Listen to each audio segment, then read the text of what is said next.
विश्वासाची 26 वर्ष, लाखो सुखी दाम्पत्य. डाउनलोड करा मराठी मॅट्रिमनी. कामाच्या काही महिन्यातच यंदा अनेक रस्ते आणि भराव वाहून गेल्यानं लोकांनी बांधकाम दर्जावरच सवाल उपस्थित केलेत. नाशिकमधल्या रस्त्यांची अवस्थाही बिकट बनली आहे. बस आणि स्कूल वाहनांसह अनेक गाड्या खड्ड्यांमध्ये अडकून पडतायत. पाहूया. मुंबईतल्या चेंबूरमध्ये स्कूल बसवर झाड कोसळून एका 11 वर्षीय मुलाचा मृत्यू झाला. त्यानंतर आता नाशकात रस्ता कसून एक स्कूल बस अडकली. सुदैवानं अपघातावेळी बसमधल्या मुलांना इजा झाली नाही. स्थानिक लोकांनी मुलांना बसमधून सुरक्षितपणे बाहेर काढलं. स्कूल व्हॅन ज्या विद्यार्थ्यांना घेऊन शाळेत जात होत्या त्या देखील या ठिकाणी पावसाच्या पाण्यात अडकलेल्या आहेत. आपण दृश्यांमध्ये बघू शकतो.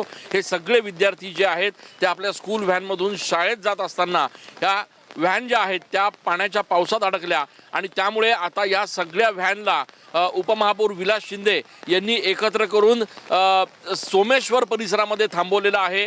या सगळ्या विद्यार्थ्यांच्या पालकांना आता संपर्क केला जातोय. हे सगळे विद्यार्थी सुरक्षित आहेत आणि त्यांना आता इतरत्र व्हॅनमध्ये बसून आपापल्या घरी पाठवण्याचं काम जे आहे ते या ठिकाणी सुरू आहे. आमची गाडी आहे का खड्ड्यात पडली होती येताना शाळेतून, म्हणून मग आम्हाला आहे का विलास शिंदेंनी इथं मग दुसऱ्या गाड्या बोलवल्या होत्या आम्हाला. नाशिकच्या गंगापूर शहरात पावसामुळे रस्त्यांवर प्रचंड खड्डे पडले आणि अनेक रस्ते खचल्याचं समोर आलंय. नाशिक शहरात वाहतूक करणारी बसही खड्ड्यात अडकून बंद पडली. रस्ता खचून झालेला खड्डा इतका मोठा होता की ज्यात बसचं अर्ध चाक अडकलं. अनेक पैसे खर्चून केलेले रस्ते, भराव आणि डांबरीकरण इतक्या कमी वेळात कसं काय खचतंय यावरून कामाच्या दर्जावर प्रश्न उपस्थित केले जात आहेत. रत्नागिरीच्या खेडमध्ये चालकाविनाच बस डेपोतून सुटली.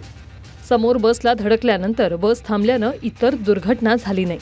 मात्र कोणताही चढवा उतार नसताना बस चालकाविनाच कशी काय पुढे गेली हे अद्याप समजलेलं नाही. एसटी ड्रायव्हर नाही, शेवट साहेब एसटी ड्रायव्हर नाही आणि एसटी चाललेला का हॅलो.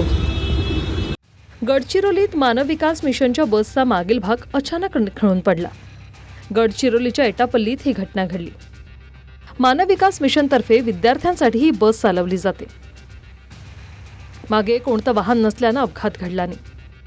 घटनेवेळी बसमध्ये 25 ते 30 प्रवासी होते. या प्रकरणी अहेरी एसटी आगारातील सहाय्यक कारागीर यांना निलंबित केलं गेले. Bureau report TV9 Marathi. विश्वासाची 26 वर्ष, लाखो सुखी दाम्पत्य. डाउनलोड करा मराठी मॅट्रिमनी.